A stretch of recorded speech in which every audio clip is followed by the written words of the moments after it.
This year is being given Li'ului Nishmas Rachalea Bas Reb Chaim Tzvi. Okay. Hello everyone. Hello. Let's begin. So in the last class, we ended off with a brief discussion of non-verbal communication. I was discussing that Rav Nevitzal always smiles when he talks Torah to someone, when he gives a shiur. And I mentioned a few ideas there, examples of nonverbal communication. This is an idea that Orlock discusses in his books and on his tapes. So first we mentioned the beautiful story from Rav Ruvain Feinstein, Shlita, when he was discussing that his father, Rav Moshe Zatzal, would lay his clothes on the radiator in the cold winter, so that when he got up in the morning, he had warm clothing to put on when he went to school. I mentioned the example of my mother, who wrote so many letters to me when I was in Israel for those years, for 6 years, and these are classic examples of nonverbal communication. I just wanted to mention a few more ideas that fit in with that idea, which are very, very important. These are all examples from Orlick. Number one, sometimes a person, the way his life works out, he sends his child away for high school, a dormitory for high school. The way it works out, somehow in your own neighborhood, the schools don't fit in your own neighborhood, so it happens that you send your child away to a dorm for high school. So if Orlick writes that if your child is in another city away for high school, then it's part of your tuition costs. When you're sitting down to work out your budget for the year, it isn't extra. It's part of your tuition costs to add in the cost it would be to go visit him several times during the year, to take him out for a day and spend a day with him. Something very, very important. That's one example. Very important. If a child's in a dormitory, then the idea of visiting him is crucial. Similarly, along those lines, Rav Bolby Zatzal writes in his Sefer that if a child's in a dormitory, then when he comes home for Shabbos, when he comes home to visit, there has to be tremendous warmth in the home, that he feels that sense of warmth and love when he comes home.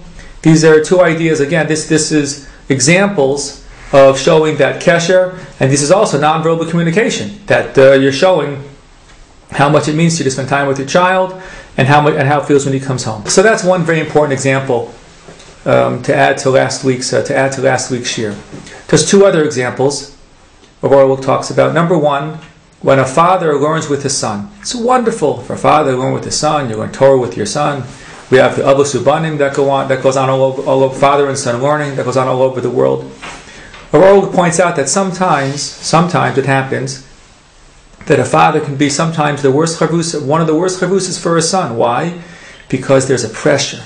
A father feels, I want my son to be this big Talmud Chacham.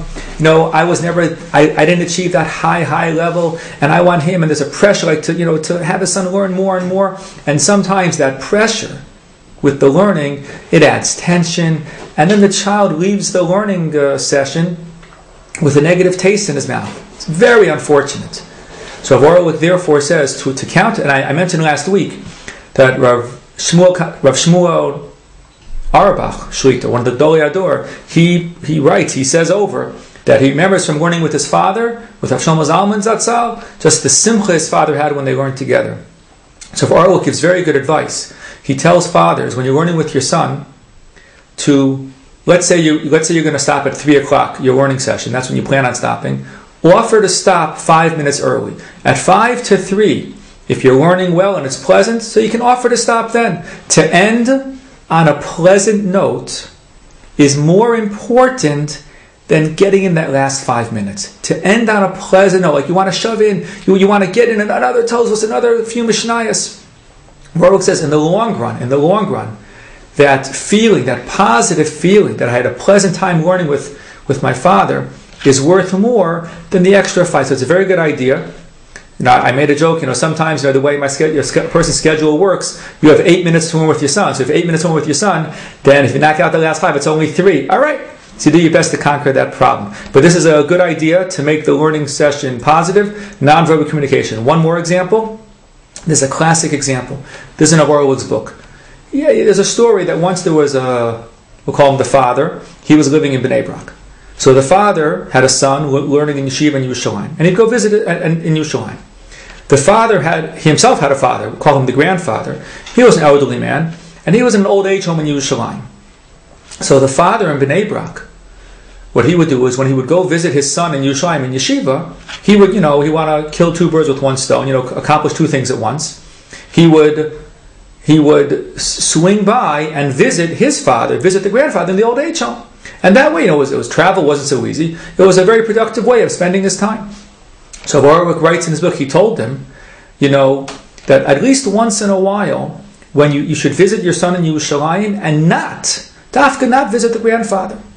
Because, without realizing it, if you always swing by to the grandfather as well, your son's receiving this nonverbal message, when Abba's coming to visit